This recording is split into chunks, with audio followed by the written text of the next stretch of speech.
अब हमारे सामने DBA general secretary Atul Kumar Sharma ji मौजूद हैं। इनसे जानेंगे गाजियाबाद कोर्ट परिसर में क्या कुछ हुआ और उनकी प्रतिक्रिया में क्या कुछ आप कहने वाले हैं sir. Times production, media, films, wedding and events, Delhi NCR और ऑल इंडिया। व्हाट्सएप 999118553332। गाजियाबाद परिसर में जो इंसिडेंट हुई डेफिनेटली अनफॉर्चुनेट है। किसी जज साहब के बीच और वकील साहब के बीच कोई आर्गुमेंट हुए, वो किसी लेवल तक भी गए, वो जाना अपने आप में जिस लेवल तक गए वो अनफॉर्चुनेट है, वो नहीं होना चाहिए दोनों के बीच। पर उसके फर्दर अगर पुलिस के लोग कोर्ट रूम में, कोर्ट प्रोमाइसिस के बाहर निकलें तो कोर्ट रूम में अगर एडवोकेट्स की पिटाई करें, वो चाहे डायरेक्शन हो जज साहब की या ना हो, दोनों कंडीशन में कंडेम करने के योग्य है और हम उसको कंडेम भी कर रहे हैं। कोऑर्डिनेशन का मैं जनरल सेक्रेटरी भी हूँ, उसके तौर पे सारी दिल्ली की जितनी बार हैं उसको कंडेम करने के लिए ही आज स्ट्राइक पे गई है।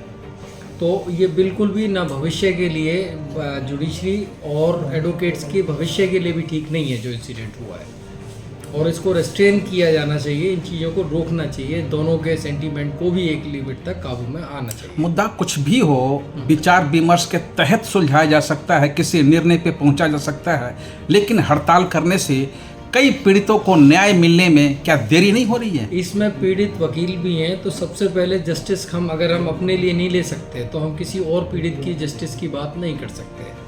इस इंसिडेंट में सबसे ज़्यादा पीड़ित है वकील, कोर्ट के अंदर पीटा गया, उनको चैम्बर्स के अंदर पीटा गया, तो ये अपने आप में पीड़ित हैं। और अगर हम अपनी आवाज़ भी नहीं उठा सकते तो हम लिटिगेंट की आवाज़ के बारे में कहें तो जस्टिफाइड नहीं होगा। और जब आपको आवाज़ उठानी होती है तो उसके कुछ नुकसान तो सभी को झेलने होते हैं। आवाज़ उठाने के लिए कोर्ट परिसर, कोर्ट बना हुआ है, वकील हैं, जज हैं और एक पूरा सीरीज है। उस बीच अपनी आवाज़ हड़ताल, स्ट्राइक के माध्यम से अगर वकील लोग उठाने लगे तो आम लोगों का क्या होगा? वकीलों के पास हड़ताल तो हम कह ही नहीं रहे, हम यहाँ एब्सटेन फ्रॉम वर्क है कि हम कोर्ट में अब खुद ही अब जाने से मना किया, तो हड़ताल तो हम कर ही नहीं रहे। पर वकीलों के पास एक डेमोक्रेटिक अगर कुछ साधन है तो उसमें से हड़ताल भी है। अब उसको चूज़ करना कि कौन से साधन को पहले चूज़ करेंगे, कौन से साधन को बाद में करेंगे, ये हमारा अपना एक प्रेरोगेटिव है। तो कोऑर्डिनेशन कमेटी ने तय किया कि हड़ताल के माध्यम से शुरुआत हम करेंगे, लीगल एक्शन अलग अलग माध्यमों से देखा जाएगा।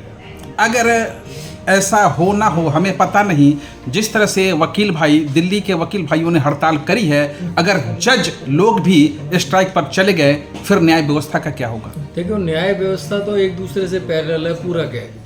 उनके बगैर हम आधे हैं और हमारे बगैर वो अधूरे हैं। तो इस सेंस में अगर दोनों हड़ताल पे जाएंगे तो कहीं ना कहीं फैसला निकलने में शायद जल्दी हो जाएगी। तो हम चाहते हैं कि इस फैसला जल्दी से जल्दी निकले और जिसने गलती की है, चाहे वो पुलिस के लोग हों या कोई और हो, उस सिस्टम को बेहतर तरीके से रिजॉल्व कराए। हायर जुडिशरी से भी हमारी रिक्वेस्ट है और चीफ जस्टिस ऑफ इंडिया से रिक्वेस्ट है कि एक सिटिंग जजेस साहब को कमेटी का मेंबर बनाया जाए जो इसको इंक्वायरी करे। ऐसा क्यों नहीं करते हैं कि एक उच्च स्तरीय जांच समिति बैठाएं और उसके बीच दोनों पक्ष के लोग बैठकर ही मामला को सुलझा ले? ये पक्ष 3 है, 2 नहीं है। जो अभी कहा, पहला पक्ष है जुडिशरी, दूसरा पक्ष है एडवोकेट और तीसरा पक्ष है पुलिस।